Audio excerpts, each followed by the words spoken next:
It's been 5 days since our child was born. My husband appeared without any notice and shoved divorce papers in my face. If you get too cocky just because you had a kid, I'll divorce you right away. You'd be in trouble if we divorced, right? There's no way you can raise a kid alone, huh? Enraged, I snatched the divorce papers from him. Huh? It's pointless to try and tear it up. You'll just be my slave anyway. Ignoring my husband's sneering laugh, I signed the divorce papers and said, "Fine, let's get divorced." Huh? My name is Stella. I'm 32 years old. I met my older husband, Leonardo, at work, and we've been married for 4 years. I'll work hard and earn money, so I want Stella to support me. When we have kids, I want Stella to stay at home. Leonardo's parents both worked, so he felt lonely during his childhood. That's why he strongly hoped that I would become a stay-at-home mom so our child wouldn't feel the same way. I agreed with Leonardo's opinion and became a stay-at-home mom when we got married.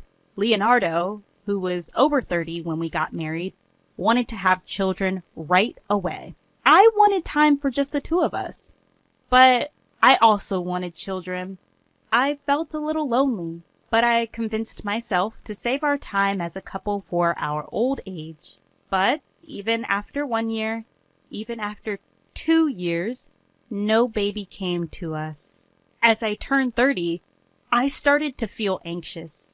Leonardo became visibly irritated and started talking as if it was my fault.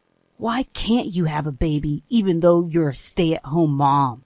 There are so many working women who get pregnant. You're in a privileged environment and still can't get pregnant. Who do you think you are? It's not like I don't want to get pregnant, but he talks as if it's all my fault. Having a job or not has nothing to do with pregnancy. Leonardo talks as if it's all my fault. It seemed like he was venting his frustration by ordering me around.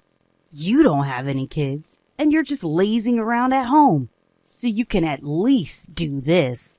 Don't be spoiled. The household chores Leonardo demanded became more and more advanced.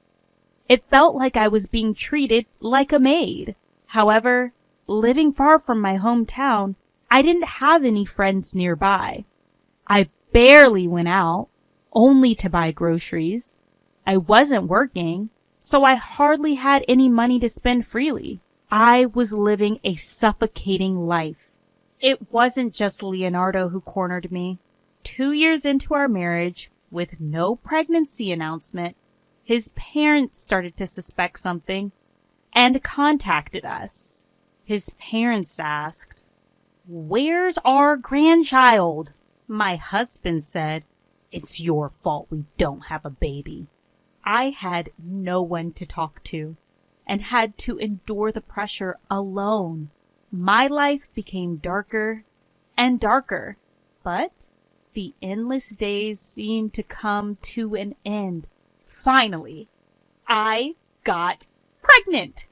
A clear positive line appears on the pregnancy test.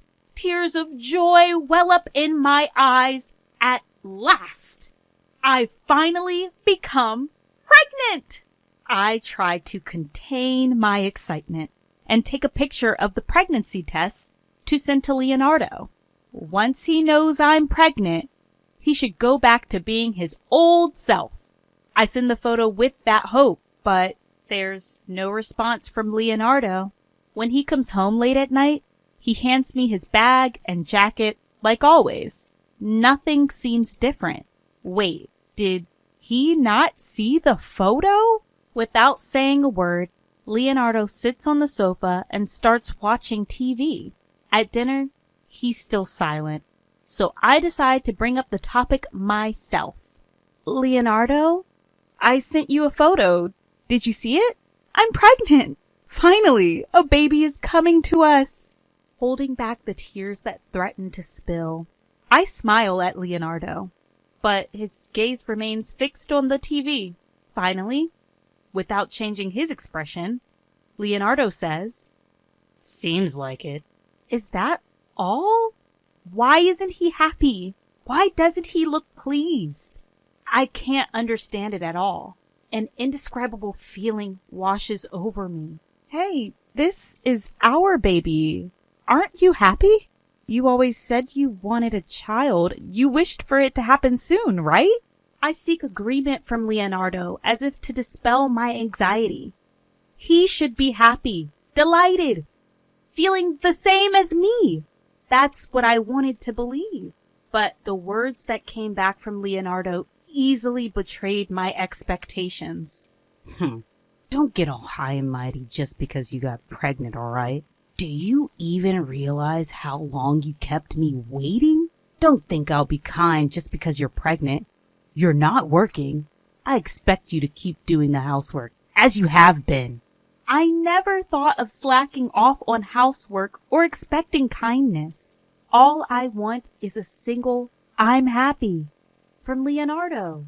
My tears of joy from just a moment ago have turned into tears of sadness. Without paying any attention to me, Leonardo heads to the bedroom without saying a word. Why couldn't he be happy for me? He said he wanted a child so badly.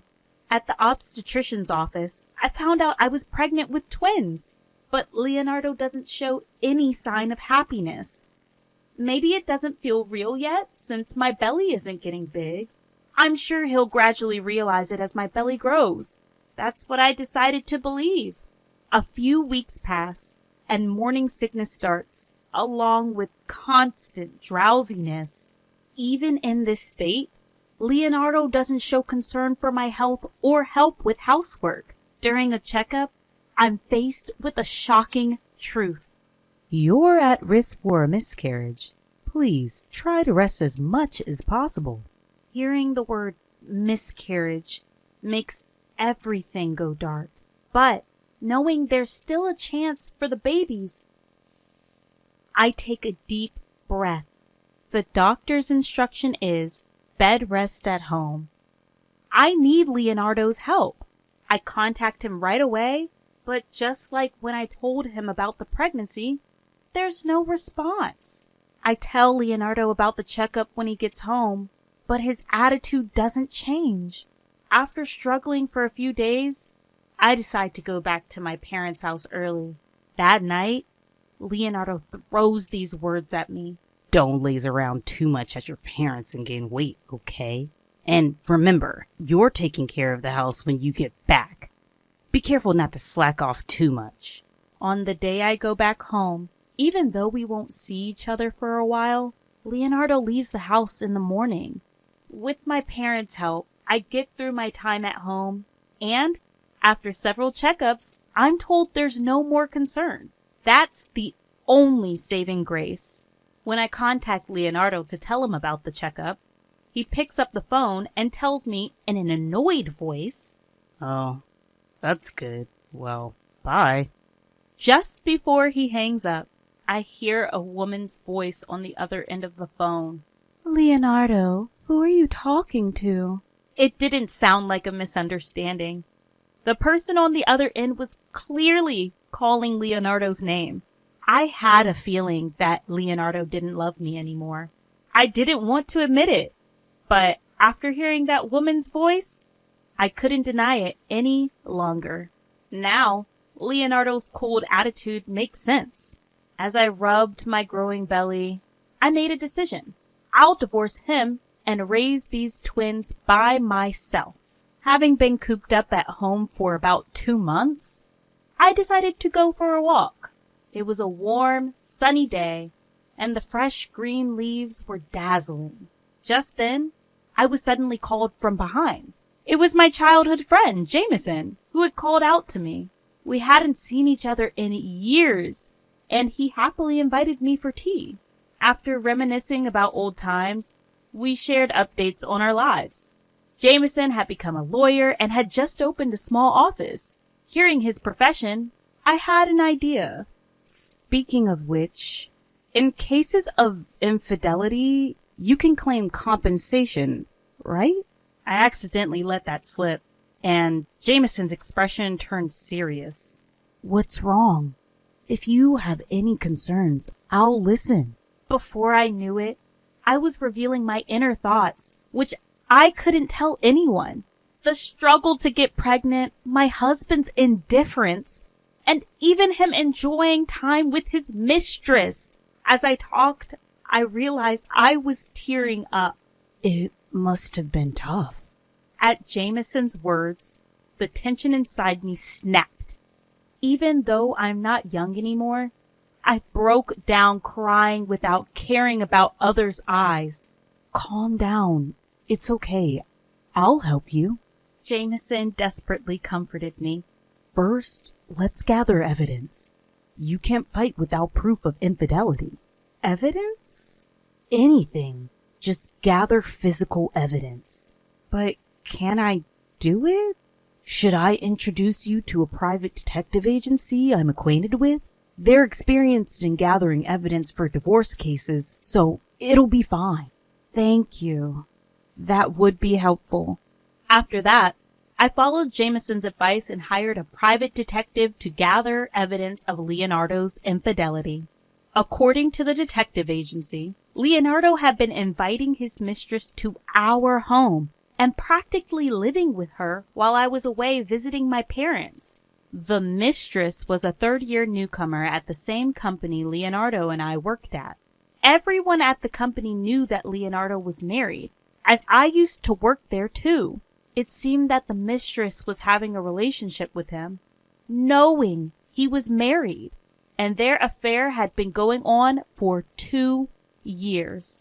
It was around the time Leonardo became frustrated that we couldn't have a child.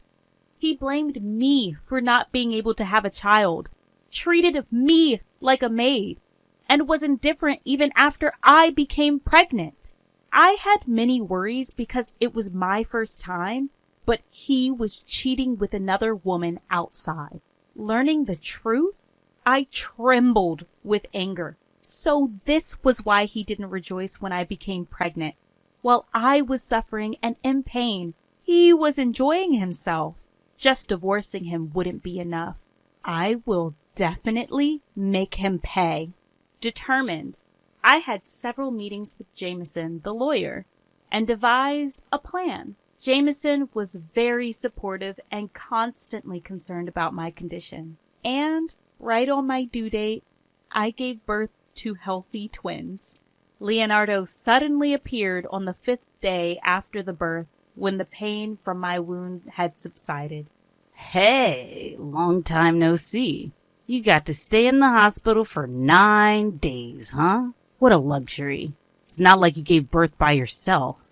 You were slow to get pregnant, slacked off on housework when you went home, and then had a C-section? You're a failure as a woman. To say such words to his wife, especially a wife who just gave birth, and he didn't even try to look at the children's faces. I didn't want to think that this man was the father of the twins.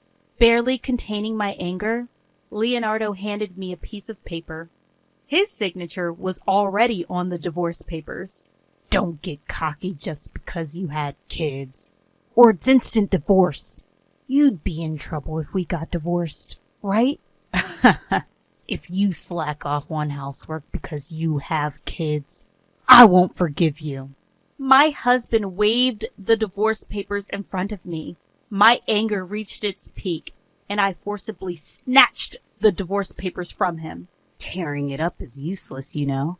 I can just get another one from the city office. Ignoring Leonardo's sneering, I took a pen out of my bag. Fine, let's get a divorce. I've been wanting to do it too. Huh? I won't let him lay a finger on the children. I want him to disappear from this place as soon as possible. With those thoughts, I signed the divorce papers. Leonardo, sneering at me, reached out to grab the papers. Do you even know what you're saying? What will you do with these kids if you divorce me? You can't raise them alone. Stop being stubborn. You should just be my slave for the rest of your life. I've already told my parents that we're getting a divorce, From now on, I'll live with them. I don't need a man who cheats on me. How long do you think that bravado will last? You can't make it without me. You'll regret it when it's too late. That's when Jameson's voice was heard. Excuse me, my name is Mr. Wood, and I'm Stella's lawyer. If you don't let go now, I'll call someone.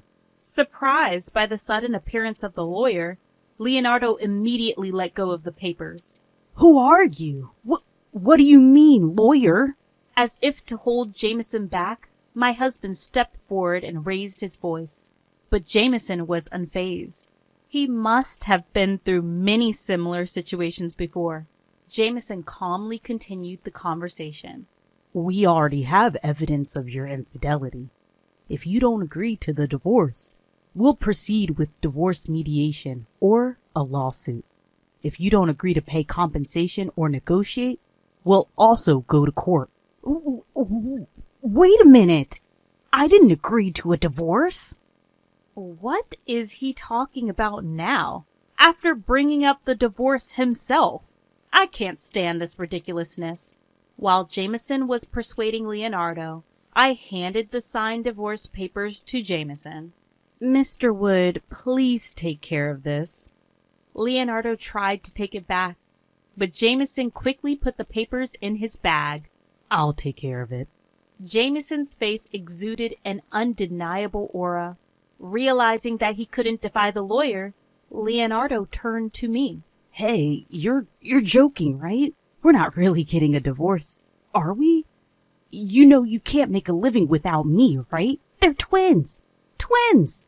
It'll cost a lot of money. You'll be in trouble without me, right? I gave Leonardo a cold stare. Feeling the intensity of my gaze, Leonardo was taken aback for a moment. I can't believe you're the one who brought up divorce. And now you're saying this? We're still getting divorced, and I'm taking the alimony. You never planned on doing housework or childcare, right? I know that much. What do you mean, become a slave? Don't make a fool out of women. I shouted angrily, leaving Leonardo stunned. I pressed on against him. From now on, if you have anything to say, go through Mr. Wood. There's no point coming here. I'll ask everyone to keep you out. We have nothing more to discuss. So leave. Hearing this, Leonardo's face turned red, and he raised his fist. What? You! But with Jameson's cough, he came to his senses and lowered his powerless fist. That's how it is. So please leave. Jameson's words seemed to make Leonardo give up, and he left the room with slumped shoulders. After that, I asked my parents to submit the divorce papers to the city office. The papers were accepted without issue, and I was finally, officially, divorced. Since that day, I had to change my cell phone because of nonstop calls and messages from Leonardo. Jameson, as a professional, did an excellent job handling the rest. I received proper alimony from Leonardo and his affair partner, so I wouldn't have trouble making ends meet for a while. A few months later, they both left their company. Their affair was exposed at work, and the woman resigned voluntarily. Leonardo was transferred to a rural area, but rumors followed him there, and he had no place to stay. After enduring reduced salary and people's stares, he continued to miss work without notice and was eventually fired for disciplinary reasons.